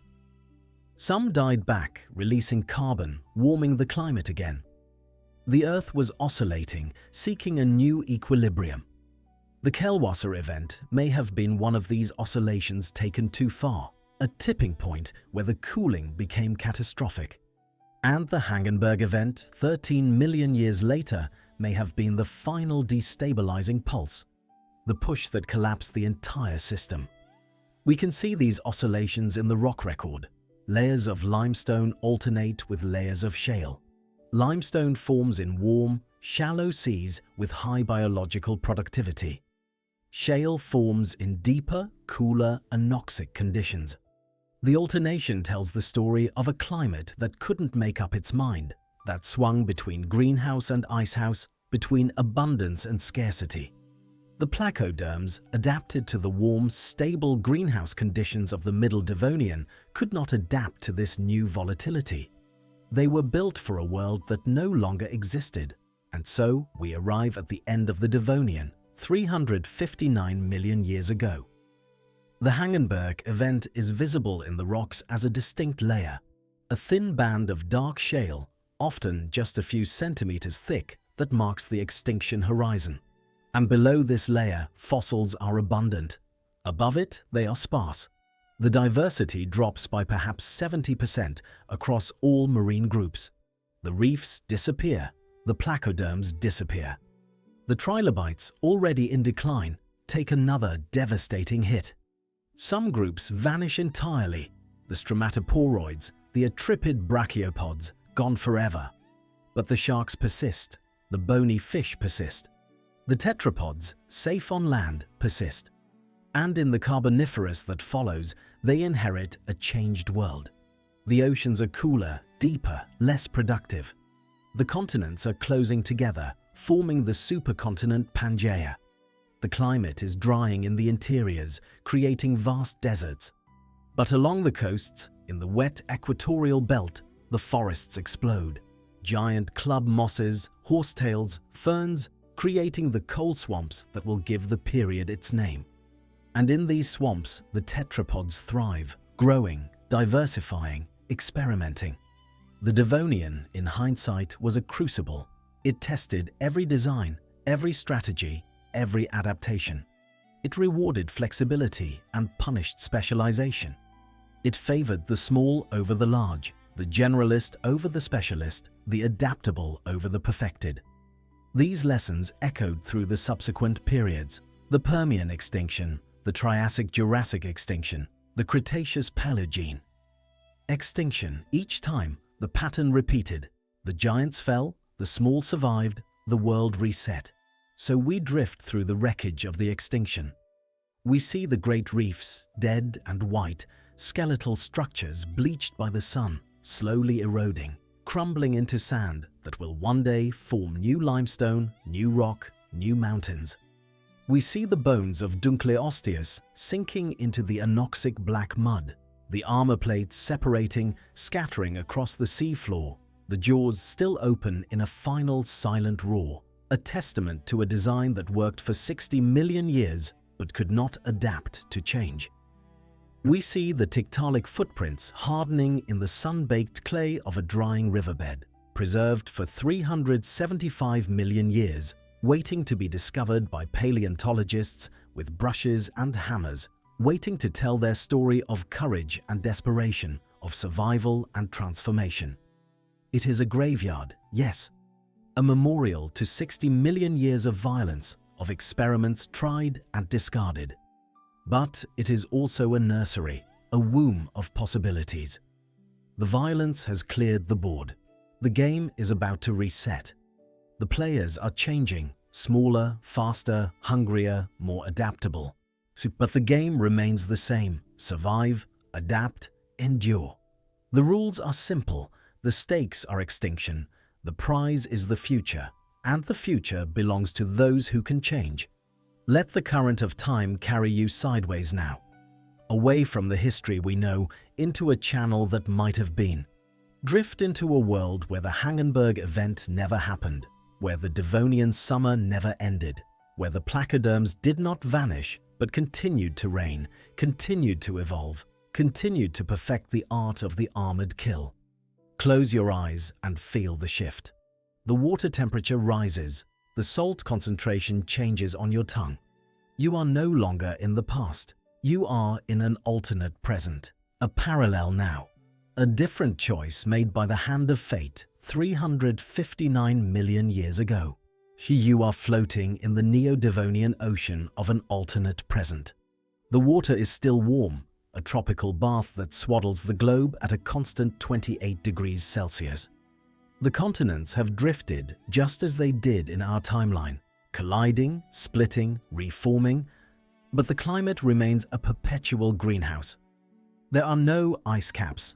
The poles are temperate zones, covered in shallow seas and kelp forests made not of algae, but of giant armored sponges. The sea level is high, perhaps 150 meters higher than in our world, drowning the lowlands, creating a water world of vast, interconnected shelf seas that span entire hemispheres. The atmosphere is different here. You can taste it. The oxygen content is slightly higher, perhaps 23% instead of our 21%. Your breathing feels easier, deeper. The air is thick with humidity, carrying the scent of salt and organic decay. The sky above is a pale aquamarine, hazed with the constant evaporation of the warm oceans. Clouds tower in perpetual thunderheads, dumping warm rain in sheets that hammer the surface of the sea day after day, year after year, eon after eon. Below you, the reef has evolved into something beyond imagination.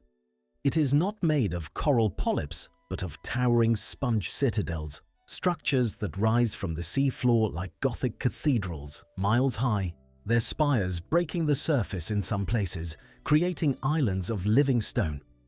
These sponges filter the nutrient-thick water with a patience that spans millennia. Their surfaces are rough, pocked with holes, each one a doorway into a labyrinth of channels and chambers.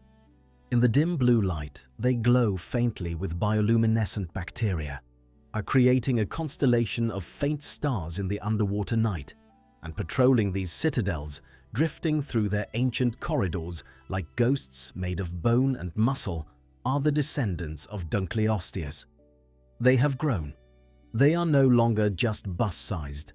They are the size of modern blue whales, reaching lengths of 25 to 30 meters, weighing upwards of 80 tons.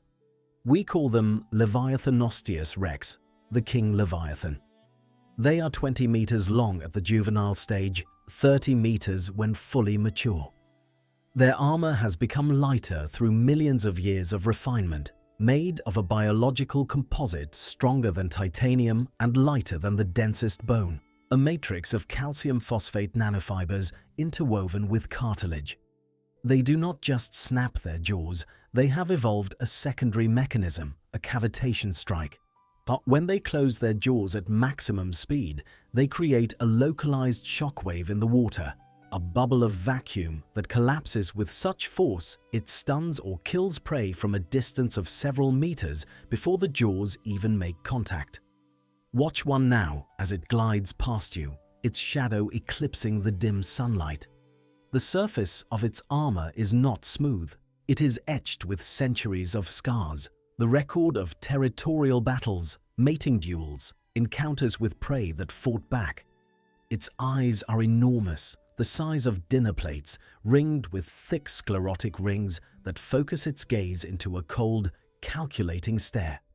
It sees you, or rather, sees through you. You are not food. You are not a threat. You are nothing. It moves on, the displacement of its passage pushing you gently backward, a reminder of the sheer mass of life passing by. In this world, the sharks never rose to dominance. They remained small, swift scavengers, the rats of the sea, filling the ecological niche of the remora, hiding in the shadows of the armored giants, feeding on scraps and parasites. The niche of the fast, open ocean predator is filled not by makos or great whites, but by streamlined placoderms, Velocidermis fulminaris, the lightning skin. They have lost the heavy head plates of their ancestors in favor of sleek hydrodynamic helmets that curve back over their streamlined bodies. They are living torpedoes, hitting speeds of 80 to 90 kilometers per hour in short bursts, ramming their prey with bladed snouts reinforced with dense bone. Their bodies are silver, mirror-polished armor that reflects the light, making them almost invisible until the moment of strike.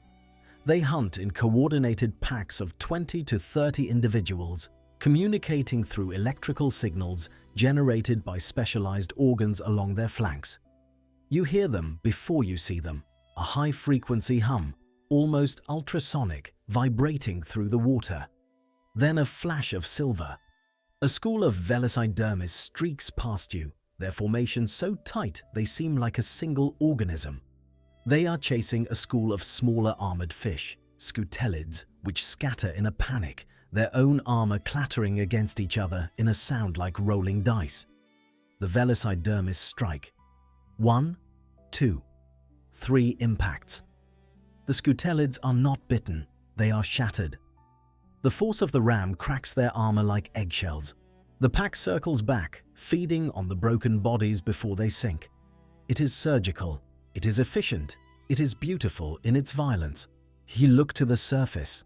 In our world, whales breach and filter krill.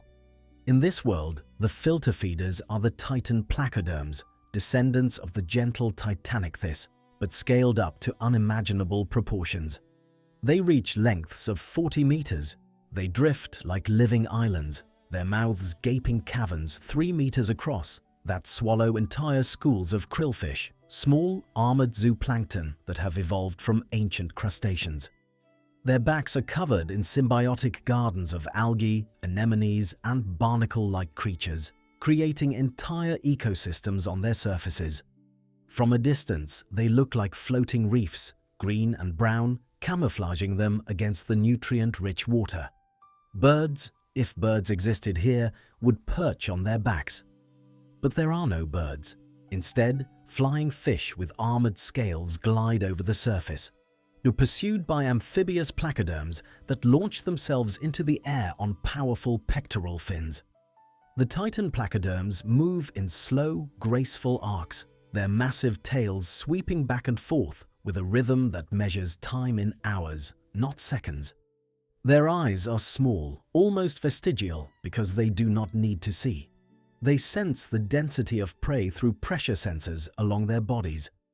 When they find a dense cloud of krillfish, they open their mouths and simply drift through, swallowing tons of water and food with each pass.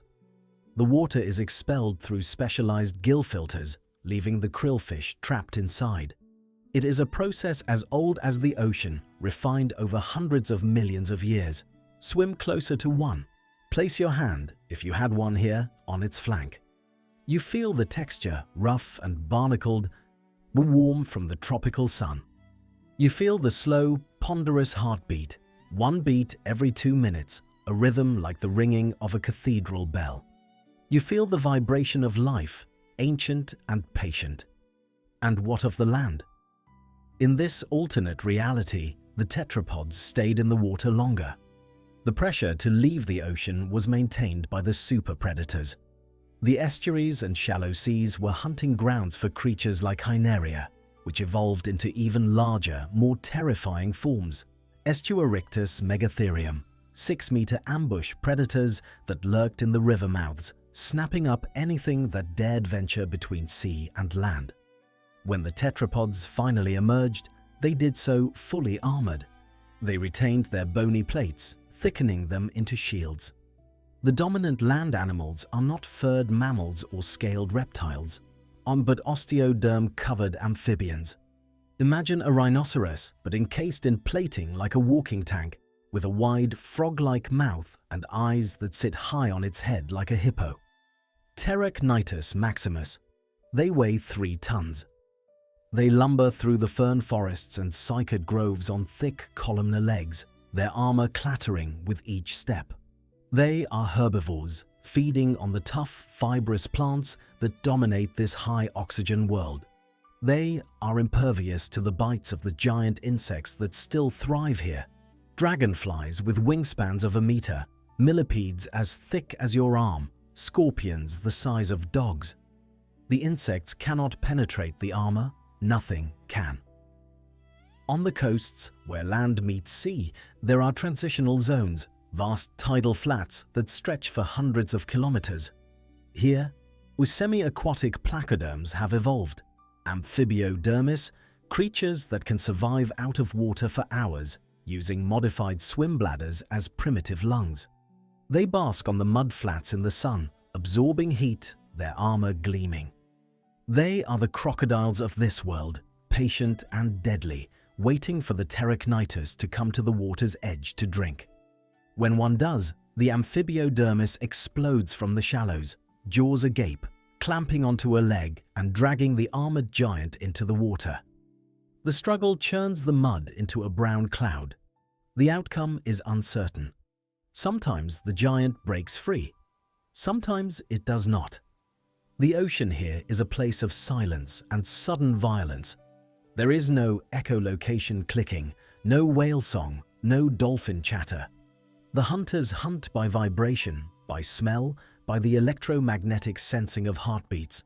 As the Leviathanosteus drifts, its own heart beating once every minute, a slow, thudding rhythm that sends ripples through the water. It waits. It has all the time in the world.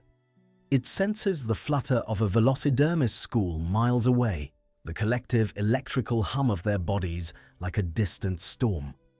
It turns, a slow, majestic rotation of tons of armor and muscle. It begins its glide. The water parts around it without a sound, flowing over the smooth contours of its ancient design. The colors of this ocean are deep violet and ochre. The plankton blooms are not green, but purple, dominated by photosynthetic purple bacteria that thrive in the warm, mineral-rich waters.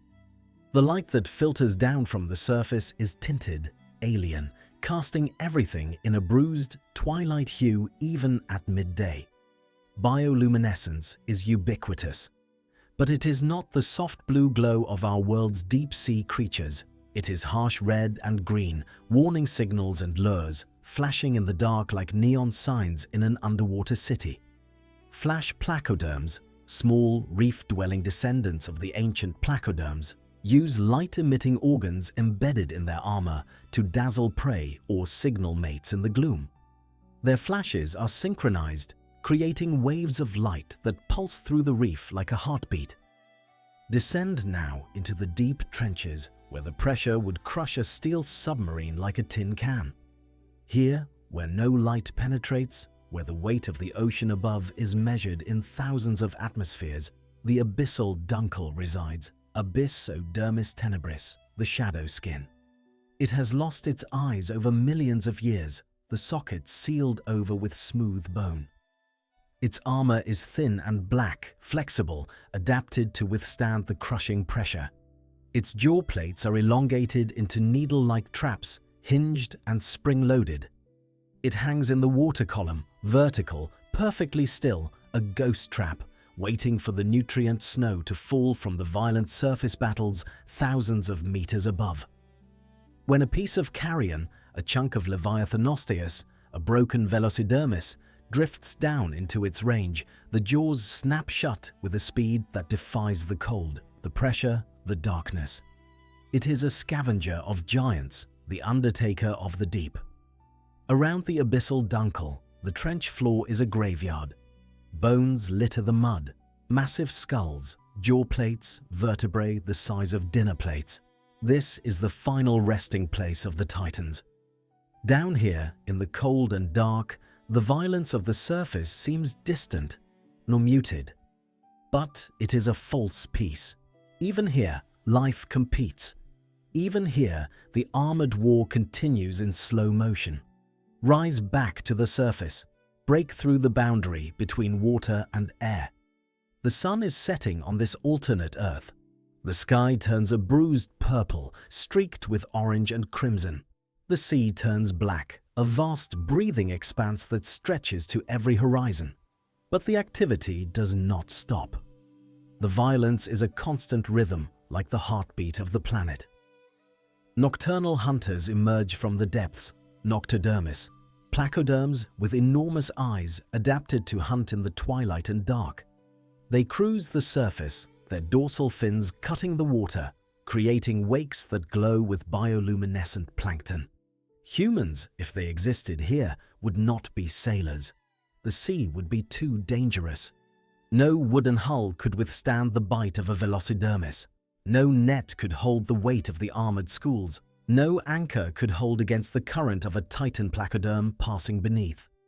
We would be a strictly terrestrial species, looking at the ocean with absolute terror, never daring to cross the blue horizons. Coastal settlements would be rare, defended by walls and watchtowers. The ocean would be a source of food only for the bravest or most desperate, those willing to risk the armored jaws for a catch. The continents would remain isolated. There would be no age of exploration, no Columbus, no Magellan. Cultures would never mix, languages would never blend.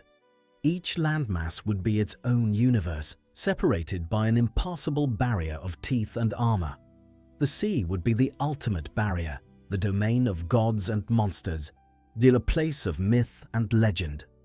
Songs would be sung of the great Leviathanosteus, of sailors lost to the deep, of the unreachable lands beyond the waves. Technology would develop differently.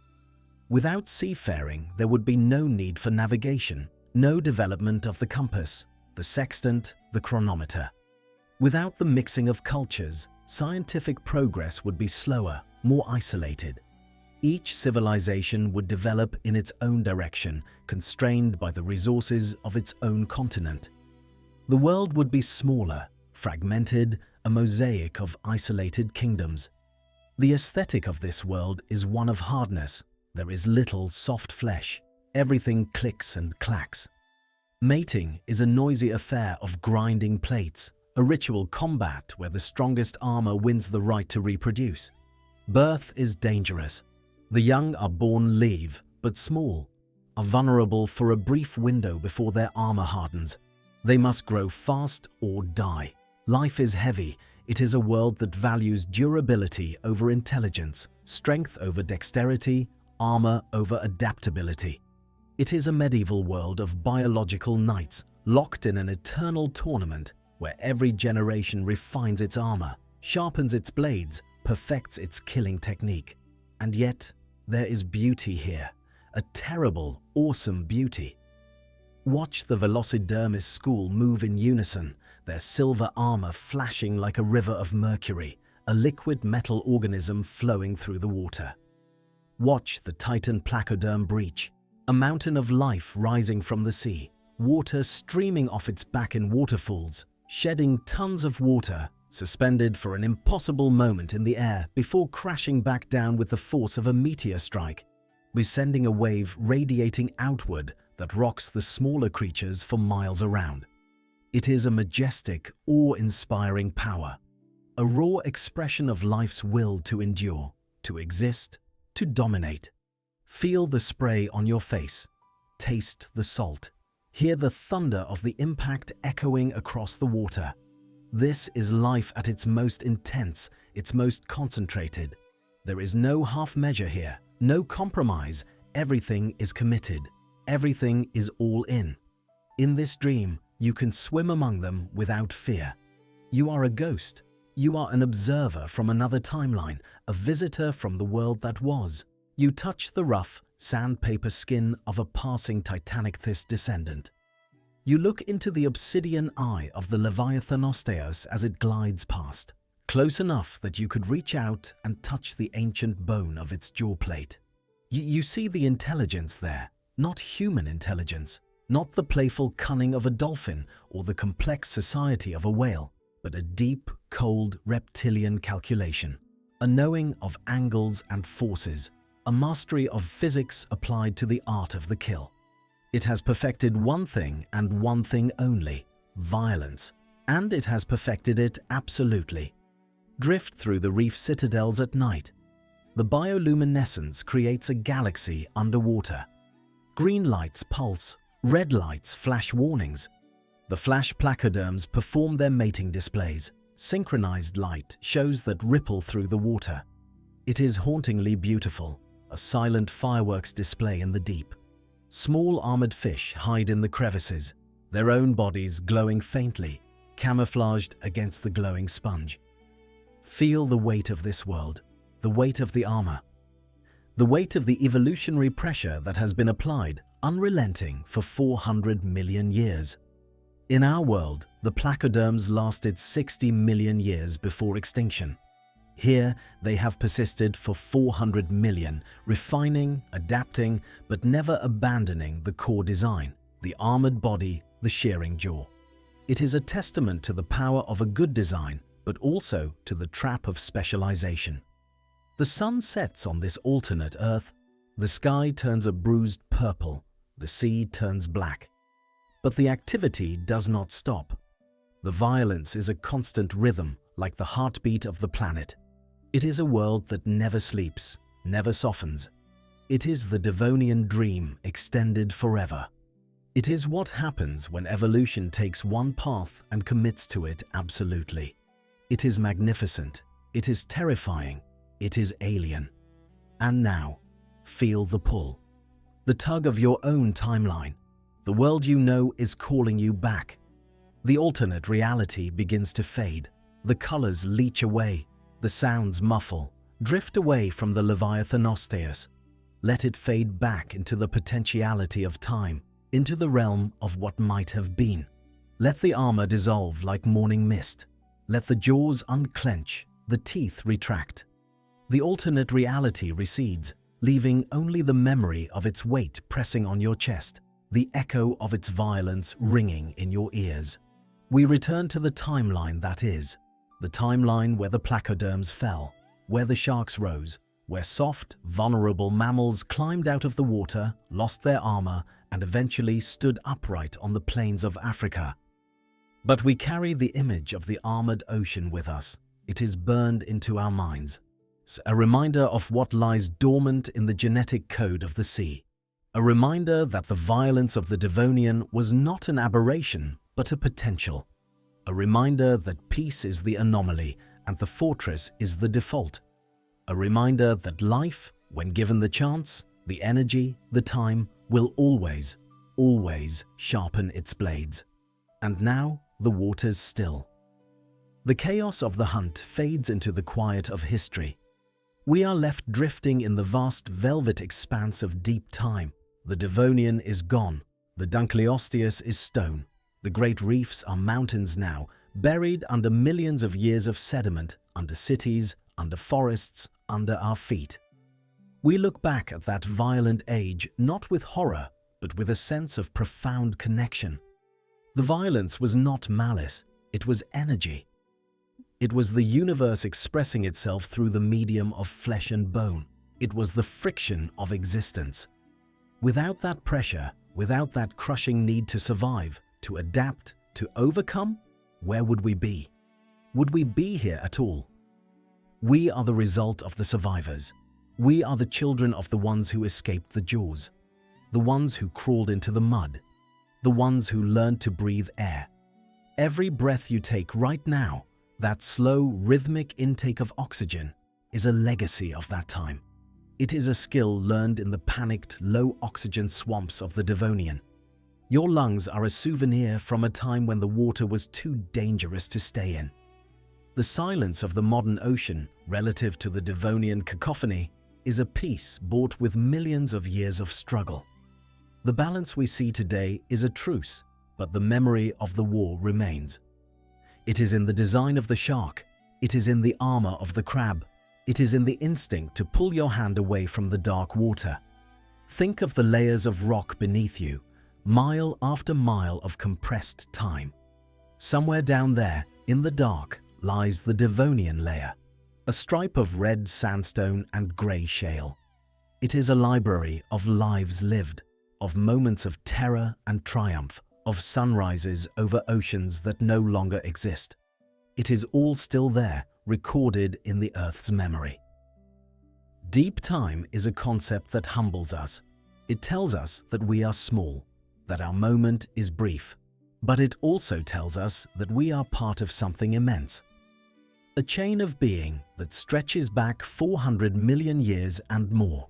We are not separate from the Dunkleosteus. We are branches on the same tree. We share the same chemistry, the same drive, the same stardust. As you lie here, safe, warm, protected from the elements, feel the contrast. You are safe because your ancestors were not. You can sleep because they could not. You can dream because they lived in a nightmare and survived it. There is a profound gratitude in that realization. A gratitude to the brave, strange, armored things that fought the wars of the deep so that life could continue. The ocean is a mirror.